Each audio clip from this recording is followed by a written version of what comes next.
Bismillah, au nom d'Allah, Alhamdulillah, toutes les louanges appartiennent à Allah. Wassalat wa salam ala Rasulillah, bénédiction et paix sur le messager d'Allah.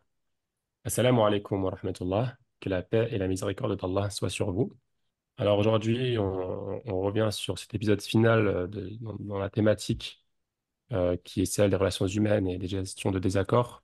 On a traité avec le professeur Fathallah de quasiment l'essentiel de la sourate Al-Hujarat, les appartements. Et là, on arrive à la dernière partie enfin, le dernier verset qu'on voulait traiter par rapport à cette thématique-là. Et bah, écoute, Fathallah, salam alaikum tout d'abord.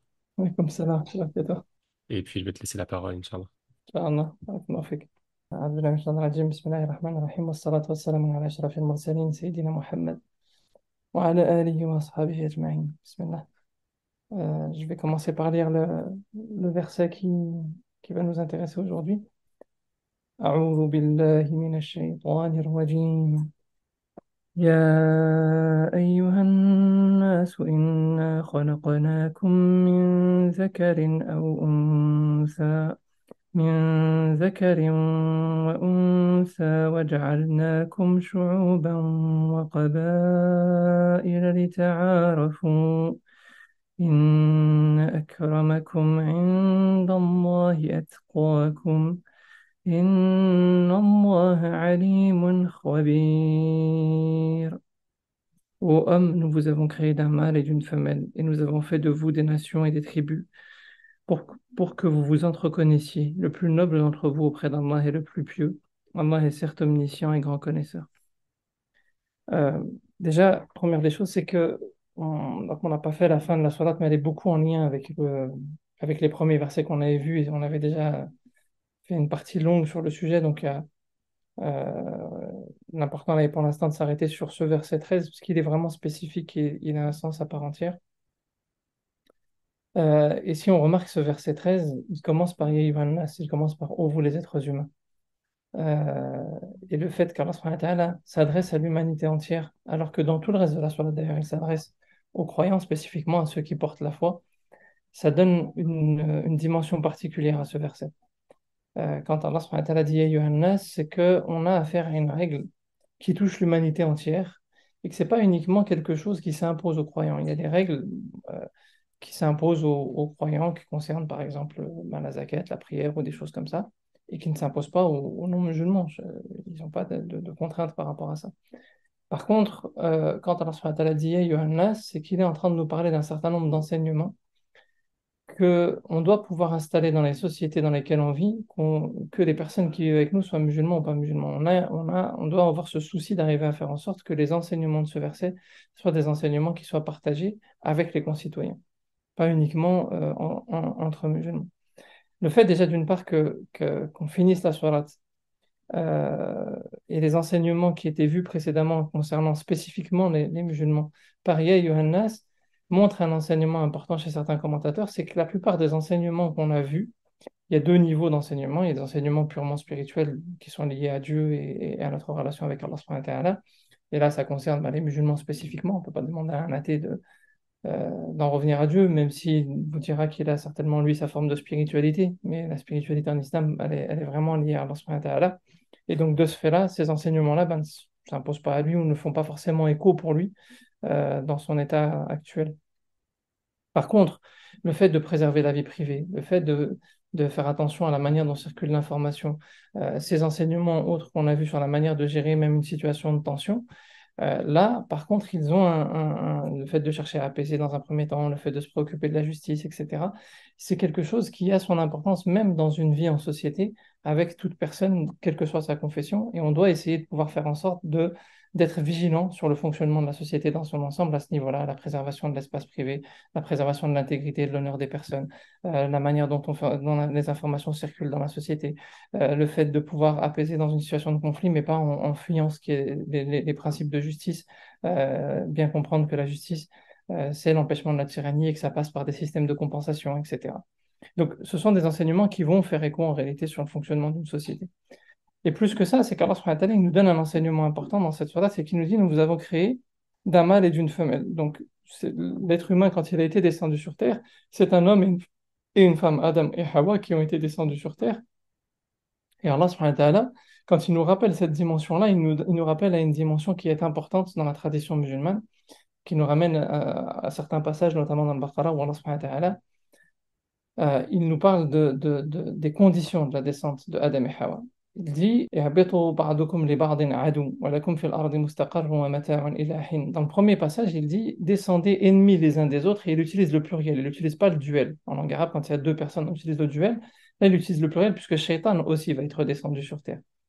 Et le fait d'avoir transgressé, le fait de ne pas avoir été attentif aux règles qu'Allah subhanahu wa ta'ala a édictées, là en l'occurrence pour eux c'était au paradis, mais là on a toute une autre série de règles dans la vie en société, fait qu'on va devenir ennemis les uns des autres. Si on ne respecte pas ces règles de préservation de la vie privée, de prise d'attention à l'information, on va devenir ennemis les uns des autres parce que c'est l'histoire de Adam et de Hawa, et Shaitan va se retrouver au milieu de nous et nous monter les uns contre les autres. Donc les règles de vie en société sont importantes pour pouvoir trouver une forme d'apaisement. Et qu'est-ce qui va être la clé qui va amener à l'apaisement? Justement, dans le second verset, يَهْبِطُوا مِنْهَا جَمِيعًا, hein, descendez ensemble. Et qu'est-ce qui se passe entre les deux? Il y a le verset où Allah subhanahu wa ta'ala il dit فَتَلَقَّى آدَمُ مِنْ رَبِّهِ كَلِمَاتٍ فَتَابَ عَلَيْهِ. Adam prend conscience que les connaissances qu'il a apprises et le savoir, il va avoir un rôle important. Il va s'en servir pour pouvoir mieux se relier avec Allah subhanahu wa ta'ala et dans une démarche d'humilité, demander à Allah subhanahu wa ta'ala dans une démarche de retour et d'assainissement de son mode de vie. Et ça, c'est une clé qui va être fondamentale pour nous en tant que musulmans, de toujours se rappeler que ce qui est important, c'est que la connaissance, elle doit amener à une forme d'assainissement de nos modes de vie. La connaissance qui détruit, ou la connaissance, par exemple, je prends des exemples qui vont peut-être pas être parlants, mais quand ceux qui avaient réussi à inventer des lampes je vais pas dire éternelles, mais qui en tout cas avaient une durée de vie suffisamment longue pour éviter le gaspillage, pareil pour les pneus, etc. Et que ça n'a jamais été commercialisé parce que simplement le critère important et la valeur qui détermine le choix de production ou pas, c'est la rentabilité et le fait que ben, quelque chose ne soit pas éphémère, ben, ça casse les processus de rentabilité et ça casse le processus de consumérisme. Et donc ça c'est un vrai problème parce que dans le critère de foi, on doit intégrer d'autres valeurs que la valeur purement financière. De la même manière que là, dans nos choix, il va falloir faire attention à faire en sorte que pour pouvoir préserver les liens, on ait des valeurs communes, on doit partager des choses communes. On l'a vu hein, dans Ya ayyuhalladhina amanu la yaskhar qawmun min qawmin. Il faut pouvoir partager des valeurs communes et ces valeurs communes, elles sont dans des règles de vie communes aussi qu'on doit pouvoir installer dans les sociétés. Ces règles de vie communes, Allah subhanahu wa ta'ala, il précise une chose. Min dhakarin wa untha, excusez-moi. وَجَعَلْنَاكُمْ شُعُوبًا وَقَبَائِلًا. Et on a fait de vous des peuples et des tribus. Al-shu'ub wal-qaba'il, ce sont deux formes d'alliance. Parce que justement, ce qui est important dans la tradition musulmane, c'est qu'on se relie tous les uns aux autres, d'une manière ou d'une autre. Et il y a deux types d'alliances qu'Allah subhanahu wa ta'ala énonce. Il y a l'alliance au sens familial du terme. Mon oncle, mon cousin, le fils de mon cousin, etc. C'est quelque chose qui se casse de plus en plus dans nos sociétés. Et si on veut pouvoir bâtir quelque chose de sain, il faut qu'on arrive à recréer des alliances fortes aussi au sein des cellules familiales, déjà au moins avec les frères et sœurs, les neveux, etc. Au moins les plus proches, parce on est dans des sociétés où on a du mal à entretenir le second degré, le cousin, les oncles, etc. Euh, alors que normalement, la cellule familiale est de cet ordre-là dans la tradition musulmane.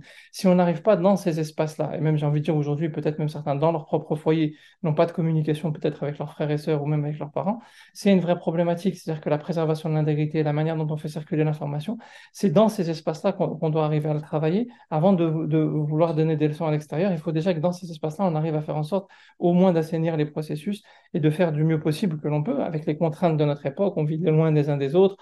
C'est pas, on n'est pas dans des fonctionnements tribaux comme à l'époque du prophète, alayhi salatu wassalam, mais on a quand même un devoir vis-à-vis de cette cellule familiale-là, qui normalement est beaucoup plus large que ce qu'on en comprend aujourd'hui.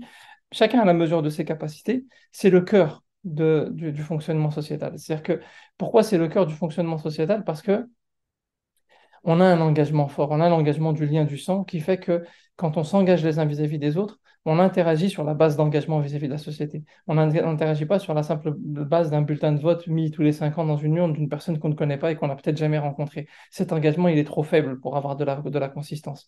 Le vrai engagement, c'est un engagement où on a une vie en commun, on a des engagements forts en commun, et quand il y a une difficulté, ça nous responsabilise vis-à-vis des autres membres de la cellule familiale. Mais cet engagement-là, il ne suffit pas. Et c'est pour ça qu'Allah subhanahu wa ta'ala parle d'un deuxième niveau de lien, Shu'ab wal-Qabaïl. Donc il y a la cellule familiale, mais il y a aussi les engagements ces tribus qui se liaient les unes aux autres, hein, par plusieurs biais, soit par des engagements commerciaux, soit par des mariages, comme le prophète alayhi salatu wa sallam a pu le faire avec des personnes, des femmes d'autres tribus qui créaient des alliances tribales, soit par le biais d'engagements politiques même, comme le prophète alayhi salatu wa sallam en a fait aussi. Donc, il y a plusieurs leviers qui font qu'à un moment donné, on peut renforcer des liens avec d'autres cellules familiales ou avec d'autres associations. Par exemple, à notre époque, maintenant, les engagements sont peut-être parfois plus forts dans des associations ou dans des relations fraternelles que dans des familles. Mais c'est important aussi, à un moment donné, de créer des alliances, des espaces d'alliance de ce type-là, qui font que on va pouvoir ramener de la sérénité et la paix. L'islam, c'est quand même de ramener la paix dans une société. Gérer la friction, c'est important. Mais pourquoi c'est important de gérer la friction? Parce qu'on doit pouvoir ramener la paix, justement. Et pour pouvoir ramener la paix, il faut qu'il y ait des alliances. Il faut qu'il y ait des choses qui nous engagent les uns vis-à-vis des autres. S'il n'y a pas d'alliance et s'il n'y a pas des choses qui traduisent de manière forte ces engagements à travers des actions concrètes ou à travers des pactes concrets, comme c'était le cas à l'époque du prophète alayhi salam, dans des transactions commerciales, dans des projets de mariage commun, dans des alliances politiques qui nous engageaient, ce qui fait qu'il y avait même des conséquences au niveau de la guerre, etc. Quand une tribu était touchée, ça engageait toutes les autres. Fatih Mecca, il ne faut jamais oublier que ça vient du fait d'une alliance politique. C'est-à-dire que le prophète a une alliance avec une tribu et c'est cette tribu-là qui est attaquée. C'est pas Médine qui est attaquée. Et ben, du fait de cette attaque-là, le prophète est obligé de venir en secours et ça va engendrer euh, la reconquête de la Mecque. Donc ces alliances-là, elles ont un véritable coût et un véritable euh, voilà, une vraie consistance dans nos quotidiens. Et je pense que ça, c'est un élément important de nos quotidiens, il faut qu'on arrive à recréer des alliances, des liens forts. On vit de plus en plus dans l'individualisme, déjà dans nos cellules familiales, mais même quand des personnes vivent dans leur cellule familiale, avec des vraies relations, se préoccupent de leurs enfants, peut-être de leurs parents, etc., on est aussi dans une forme d'individualisme où on est coupé des autres autour de nous. Alors que non, il faut, pour pouvoir faire vivre la foi, préserver des alliances, et c'est ce qui va faire vivre la paix dans une société. Notre cellule familiale et nous-mêmes, on se confronte à des dangers si on ne préserve pas des alliances, si on n'entretient pas des liens avec d'autres. Et là, ça va au-delà de la communauté musulmane. Comment le prophète a pu transmettre le message s'il n'était pas en alliance? Il crée, par exemple, vers la fin même de la vie médinoise, des pactes avec les chrétiens de Nazareth, par exemple, qui sont au Yémen, pourtant qui sont très loin, qu'il a accueillis dans sa mosquée, qu'il a hébergé dans sa mosquée, qui ont mangé dans sa mosquée, qui ont prié leur prière à eux dans la mosquée du prophète, alayhi salatu wassalam, et qui ont marqué leur point de désaccord. Ils ont été très clairs sur les points de désaccord et sur le fait qu'il y avait des choses qu'ils ne partageaient pas. Le prophète, alayhi salatu wassalam, les a énoncées de manière explicite. Et la divergence, elle est aussi voulue par Allah subhanahu wa ta'ala sur cette terre. Mais ça n'a pas empêché de créer un pacte. Ils sont repartis avec un pacte d'alliance avec le prophète, alayhi salatu wassalam. Donc ça, c'est des choses avec nos contextes à nous, dans le cadre associatif, dans le cadre familial, dans les relations de voisinage, etc. Comment on peut arriver à recréer du lien? C'est une des clés, parce que sans lien, dire on va préserver l'espace privé, on va mieux faire circuler l'information, on va être attentif, on va ramener de la justice, on va compenser, c'est illusoire. S'il n'y a pas de lien dans les relations sociétales, on peut rien faire en fait. On s'isole et en s'isolant, on devient la proie de Shaitan et on devient ennemi les uns des autres, qu'on le veuille ou non. Hein. Et là, il faut utiliser nos connaissances dans la perspective de ne pas de recréer du lien et pas de chercher à prendre le pouvoir sur les autres. Et Allah subhanahu wa ta'ala d'ailleurs termine par un élément qui va être important. Inna akramakum indallahi atqakum, le plus noble d'entre vous, le plus vertueux d'entre vous auprès d'Allah subhanahu wa ta'ala, est celui qui a le plus de conscience vigilante, celui qui a le plus de taqwa, celui qui a le plus de piété. Et donc ça veut dire que finalement, on ne peut pas évaluer qui est le meilleur d'entre nous. Et ça nous remet en perspective. C'est-à-dire qu'on doit toujours être dans une forme de alors, pas de relativisme à l'approche postmoderne où on ne sait plus distinguer le bien du mal et puis tout se confond, mais de relativisme dans le sens où on ne sait pas évaluer en fait finalement qui a le plus de pertinence, qui a le plus de valeur, qui a le plus de connaissances. On peut avoir une opinion, on peut avoir des convictions et on se doit de les défendre, mais avec l'humilité nécessaire qui fait que peut-être c'est l'autre qui a raison à un moment donné et qui permet justement de créer des alliances constructives malgré le fait qu'on peut avoir des désaccords. Aujourd'hui, quand on est dans nos convictions, on est beaucoup dans le jugement des autres qui empêche de parfois créer des alliances et des partenariats en se disant, mais de toute façon, eux, ils sont à côté de la plaque, ou eux, de toute façon, ceci ou cela, alors qu'on ne sait pas, parce que le critère le plus important, c'est de taqwa, et ça, on ne sait pas. Le reste, ça ne sont que des choses éphémères. C'est-à-dire que la conviction rationnelle sur une donnée, quand bien même on a raison, n'a de valeur et de consistance et d'impact que dans ce monde-là. Le reste est très éphémère, alors que le taqwa, elle a un impact dans l'autre monde. Donc c'est ça qu'il faut arriver à garder à l'esprit.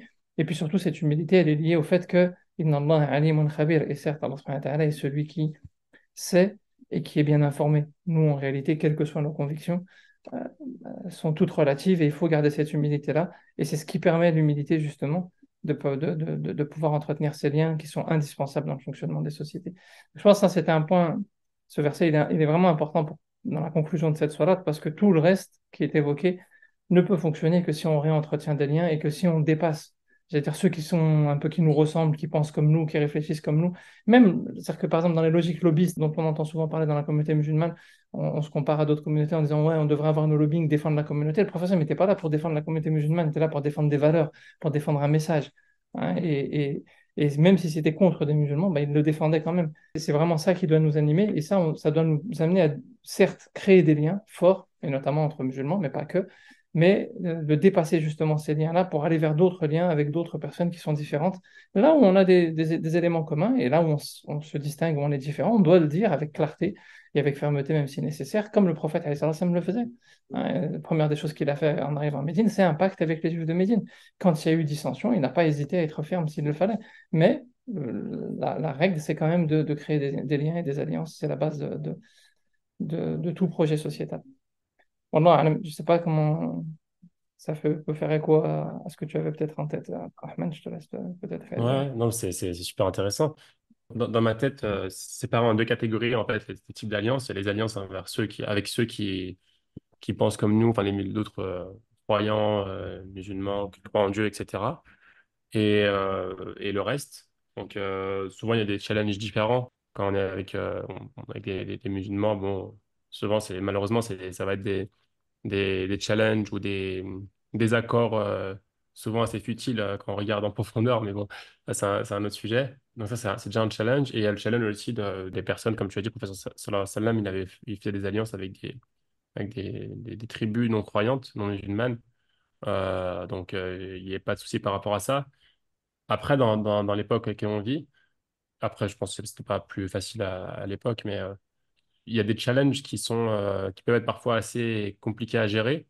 Et je voudrais bien avoir ton avis sur ça. Donc, par exemple, on pourrait s'allier sur une cause, je sais pas, j'invente une situation, la cause palestinienne ou la cause autre, où il y a une guerre quelque part, je sais pas, on essaie de soutenir des populations qui sont en souffrance, et on va chercher ou pas des alliés. Et chez ces alliés-là, il peut y avoir des désaccords idéologiques, d'autres désaccords idéologiques, mais ça c'est normal, hein. Enfin, vu qu'on on croit pas forcément à la même chose, mais ces désaccords-là peuvent causer des situations un peu gênantes dans le sens où ils peuvent s'attendre de leur côté aussi à un soutien. Tu vois, quand eux ils ont le besoin, quoi que ce soit, c'est du donnant-donnant, tu vois. Et donc, on peut se retrouver dans des situations assez malaisantes ou gênantes Mhm. où on n'a pas forcément envie de les soutenir parce que c'est contre l'idéologie, nos idées. Et comment, du coup, on fait dans ces cas-là pour à la fois rassembler dans des causes qui nous sont chères, pour que nos voix portent plus, mais à la fois pas non plus adhérer aux valeurs d'autres types de populations. Bon, il y a deux niveaux dans la réponse. Déjà, par rapport à la posture qu'on a, nous, de s'ouvrir ou pas s'ouvrir sur des luttes, notamment je prends par exemple la question du soutien à la cause palestinienne, s'allier par exemple avec des non-musulmans, avec des gens qui ont des convictions différentes des nôtres, ou peu importe. Euh, Beaucoup confondent la problématique de se dire non, on ne doit pas demander d'aide aux autres, ce qui est faux. Le prophète, alayhi salam, quand il fait il valorise Hilf al-Fudul. Hilf al-Fudul, c'est le pacte qu'il avait établi à l'époque de Jahiliya pour défendre une tribu yéménite qui avait subi une injustice. Il dit si j'y étais appelé, j'y participerais. Pourtant, des mouchriquines à l'époque qui avaient participé à ce pacte-là. Hmm. Donc c'est pas qui y participe qui détermine, c'est quelle est la cause et quelle est la valeur de ce pacte qui va déterminer si on doit faire les choses en commun. Et la règle, c'est justement le fonctionnement d'une société saine, c'est un fonctionnement qui est bâti sur des alliances et on se soutient. Et d'ailleurs, dans le pacte de Médine, il y a un pacte d'alliance justement pour se défendre mutuellement si Médine est attaquée, par exemple, ou des choses comme ça. Donc, c'est pas un manque de faiblesse ou une preuve de faiblesse ou autre c'est au contraire une preuve de force parce que c'est ce qui permet un fonctionnement sain et ce qui permet même de faire rayonner la foi. Quand on est lié, on peut communiquer, on peut avoir une situation apaisée qui permet de mieux se connaître et faire en sorte d'avoir des vrais engagements les uns vis-à-vis des autres. À ne pas confondre avec ce qui s'est passé, certes, après la bataille d'Uhud, où il y a une défaite militaire à ce moment-là. Et à un moment de cette défaite militaire, certains disent on va chercher nos alliés qui pourtant n'étaient pas venus à Uhud. Hein, donc là, ils avaient décidé de ne Ouais. pas soutenir. Ok. Et à ce moment-là, certains compagnons qui sont à Uhud disent, ben, on va aller les chercher pour pouvoir se défendre. Et là, Allah subhanahu wa ta'ala leur interdit. Il y a des versets qui sont révélés à ce moment-là, de manière explicite. Ils n'ont pas le droit dans cette situation-là. Vous devez faire preuve de confiance en Allah subhanahu wa ta'ala dans une situation comme celle-là et ne pas chercher à trouver X ou Y. Là, on rentre même dans des éléments de aqidah, de dogme. C'est-à-dire que si dans une situation comme ça, tu crois encore que c'est les soutiens ou les alliances ou ceci ou cela qui va te sauver, c'est que tu n'as pas compris en fait. C'est que dans cette épreuve-là, il faut faire front. Et c'est ce que fait le prophète. Mais pour ça, c'est mais quoi? Qui vont refuser le combat, donc il n'a pas besoin d'aller au bout, et ils redonnent leur intégrité et leur honneur aux compagnons qui rentrent la tête haute d'une certaine manière à Médine. Mais ça, on est dans une circonstance particulière. Donc ça, c'est le premier élément déjà d'enseignement. Le deuxième élément d'enseignement, c'est que, ok, donc si on est dans des formes d'alliance avec des gens qui n'ont pas nos convictions et qui peuvent même défendre des choses contre lesquelles nous, on va être opposés. Par exemple, on va être d'accord sur la question palestinienne, Ouais. mais on va pas être d'accord sur la question homosexualité ou j'en sais rien ou autre. Il y a des choses qu'on ne partage pas. Euh, Mm. et là, l'attitude du prophète, alayhi salatu wassalam, j'ai envie de dire, quel que soit le désaccord, est-ce qu'il y a un désaccord plus important que shirk? Parce que pour nous, la Trinité, ça reste du shirk, qu'on le veuille ou non. Donc tout le reste est secondaire même par rapport à ça. Le prophète, alayhi salatu wassalam, ça ne l'empêche pas de tisser un pacte qui détermine clairement les responsabilités de chacun, mais qui dit clairement les limites de nos engagements réciproques et les points de désaccord qu'on a. Alors, la problématique, ce qu'on a souvent, c'est la problématique de clarté. Être lié, ça ne veut pas dire se dissoudre. Au contraire, ça veut dire avoir encore plus de clarté, parce qu'on est différent, on se doit de préciser avec minutie les éléments qui nous distinguent et les éléments sur lesquels on n'est pas d'accord, et les avoir avec clarté, et les ceux sur lesquels on est d'accord, sur lesquels on peut avancer ensemble, on avance ensemble, et on se lit comme le prophète alayhi salam l'a fait avec les chrétiens de Nazaret, il y a un pacte clair, ou avec d'autres tribus, d'accord, il y a un pacte clair, on sait sur quoi on est d'accord, mais on sait aussi de manière très précise sur quoi on n'est pas d'accord et on le dit de manière très précise. Et là, c'est un seuil limite. Vous ne nous trouverez pas sur ce terrain-là. Si c'est un point d'achoppement qui fait qu'on ne peut pas se lier, bah, c'est de votre faute, c'est de votre responsabilité à vous parce que vous ne savez pas faire le tri sur ce qui peut nous rassembler et ce qui ne nous rassemble pas. Mais nous, on ne va pas se trahir sur nos valeurs, sur nos convictions pour vous faire plaisir. On sait qu'il y a des choses qui sont communes, partageons-les. Il y a des choses sur lesquelles on n'est pas d'accord et on le dit et on sera même face à vous, peut-être si nécessaire par rapport à ça. Et ça, je me rappelle, moi, d'un échange qu'on avait eu à l'époque où on avait monté l'îlot des Combes avec certains frères. On avait de longues discussions sur le fait d'assumer le côté, notre identité religieuse par rapport à ça. Et je me rappelle de discussions où, à l'époque, moi, je disais, non, il faut assumer, ça fait partie de notre identité. On doit le dire, même si on reste ouvert sur tout le monde et on va accueillir tout le monde dans cet espace-là. On doit dire ce qui nous identifie, quelles sont nos valeurs spécifiques, quelles sont nos limites. Et pourquoi d'ailleurs c'est des limites pour nous, d'accord? Être précis et clair. Et bref, c'était l'objet de longues discussions, on n'arrivait pas à être d'accord. Et à un moment donné, il y a la proposition de dire, venez, on va en discuter, puisque l'îlot s'inscrit dans une dynamique, ce genre d'îlot qui met en avant la permaculture, le rapport à la nature saine, etc. Une dynamique qui existait déjà avant nous et que des non-musulmans avaient porté. Et on se dit, venez, on va voir Pierre Rabhi, qui fait partie de ces gens qui ont lancé ces dynamiques-là, et on va lui demander son avis pour voir ce qu'il en est.